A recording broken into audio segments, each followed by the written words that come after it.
Olá, meus amigos e minhas amigas, tudo bem com vocês? Rafael Leão por aqui, excepcionalmente na segunda-feira, a pedidos da nossa querida colega Karen Jobim, para trazer aqui no Rede Previdência um pouquinho de atualização para vocês, um pouquinho de decisões, para a gente comentar também e trazer muito conteúdo, de forma que vocês não fiquem nenhum dia sem conteúdo aqui no canal Rede Previdência, tá bom, pessoal? Então, hoje, separei para vocês aqui para nós comentarmos duas decisões, tá? Uma decisão do TRF1 e outra decisão do TRF4, tá? Então, uma delas, né, no TRF1, a gente vai discutir um pouquinho sobre a condição do segurado especial, tá? Uma condição que foi questionada aí nesse processo com relação à propriedade de um imóvel urbano, acabou sendo considerada a desconstituição do segurado especial. E a outra decisão é para falar um pouquinho sobre o conceito de deficiência. Tá? Então, um caso em que uma pessoa tinha uma deficiência congênita nas mãos, a gente vai comentar um pouquinho sobre essas decisões. Mas antes, tá? Então, para não esquecer aqui nossos avisos de sempre, não esqueça de deixar o seu like aqui no nosso vídeo, não se esqueça também de comentar aqui embaixo também o que você possa ter de observações, de perguntas, enfim, e não se esqueça de recomendar nossos vídeos para quem possa ter interesse no nosso tipo de conteúdo. Tá legal, pessoal? Então, vamos começar esse vídeo agora, tá bom? Falando sobre a nossa decisão do TRF1, tá? O TRF da primeira região, uma decisão muito recente, tá? Uma decisão agora do mês de julho, falando um pouquinho sobre esse conceito do segurado especial. Existe muita discussão, isso acontece tanto aqui em Pernambuco quanto nos outros estados da nossa federação e outros TRFs também.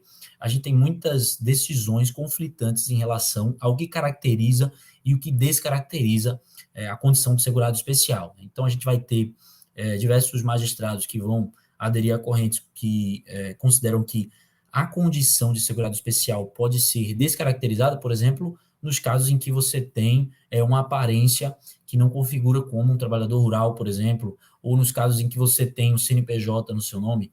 E isso acontece muito também com o segurado facultativo de baixa renda, isso acontece muito também para fins de concessão do BPC-Loas, tá? Então, existem diversas correntes aí, diversas interpretações do que seria o segurado hipossuficiente, o que pode caracterizar e descaracterizar a condição de segurado especial. E foi essa discussão que a gente teve mais ou menos aqui nesse processo do TRF1, tá? Então, a discussão, basicamente, era sobre uma mulher que buscava a aposentadoria por idade rural, tá? Então, havia ali um início de prova material que poderia comprovar que essa mulher era uma segurada, de fato, uma segurada especial, mas nós tivemos nesse processo aqui uma particularidade.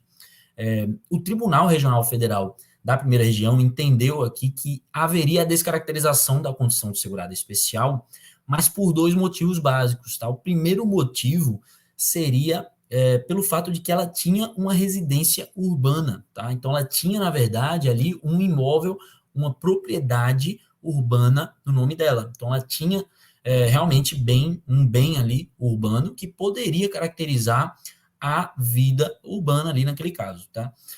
Não há aqui nesse caso a comprovação de que ela vivia de fato naquele ambiente, né? Você tem apenas a propriedade urbana já desconfigurando a condição de segurado especial, o que não parece, na verdade, que acaba levando em consideração a primazia da realidade nesse caso, porque o fato de haver o imóvel, você pode até discutir até quando essa parte é hipossuficiente, mas pode ser uma situação de hipossuficiência e que há um imóvel com propriedade, sim, dessa parte. Isso pode acontecer, tá? Então, pode ser analisado caso a caso o que acontece. Outro motivo aqui dessa decisão de descaracterização do segurado especial foi não só essa propriedade urbana que havia no nome dessa mulher, mas também o marido dessa mulher, né? Então, o esposo ali, o companheiro dessa mulher, ele teve, nesse caso, muitos anos em que laborou como funcionário público, tá? Servidor público de cargo efetivo. E aí, nesse caso, ele tinha uma remuneração superior ao salário mínimo. Não há o detalhe aqui no acordo de qual seria o valor desse salário, mas é um salário inferior ao salário mínimo, e isso, para o TRF da primeira região, acabou desconfigurando a condição de segurado especial. Tá bom, pessoal? Então, essa é a primeira decisão que eu queria comentar com vocês, essa decisão do TRF1, tá? Outra decisão que é interessante também, que vale a pena nós trazermos aqui, é uma decisão do TRF4, e essa, na verdade, aqui falando sobre a deficiência, tá? Um caso em que uma jovem, ela tinha uma deficiência na mão, tá? Deficiência, na verdade, em ambas as mãos, então não era só em uma delas, uma deficiência que fazia com que ela não tivesse um dos dedos em uma mão e não tivesse dois dedos em outra mão, tá? Então essa jovem, ela tinha essa deficiência e na perícia médica, o perito afirmou que essa jovem teria condições de trabalhar, mas que, obviamente, não seria justamente em condições de igualdade com os demais indivíduos, tá? Então, você poderia ter até o exercício da atividade laborativa, mas esse exercício estaria prejudicado não apenas pela perda da funcionalidade, que há uma perda de funcionalidade, obviamente, mas que deve ser analisado todo o contexto social e econômico, toda a condição de inclusão daquela pessoa na sociedade, se ela vai conseguir realmente exercer suas atividades, né, e competir no mercado de trabalho e se inserir na sociedade em igualdade de condição com as demais pessoas, tá? Então, o critério ele não deve ser um critério meramente médico ou um critério meramente analisando se há ou não capacidade laborativa.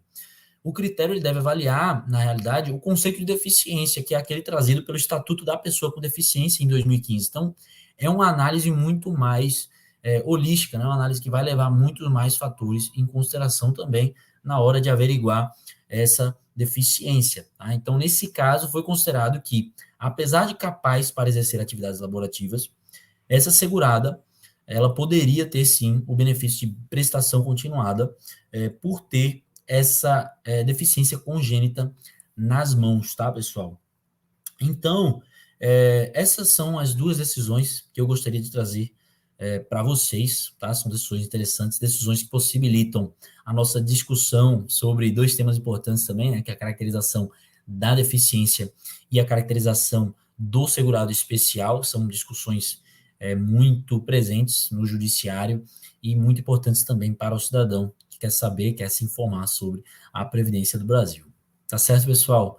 Então, novamente, agradeço imensamente por estar aqui. Sempre é um prazer estar aqui com vocês no Rede Previdência. Estamos com vídeos aí diariamente, então pode ficar ligado no canal. Mais uma vez, muito obrigado para vocês e até a próxima. Vamos ficando por aqui.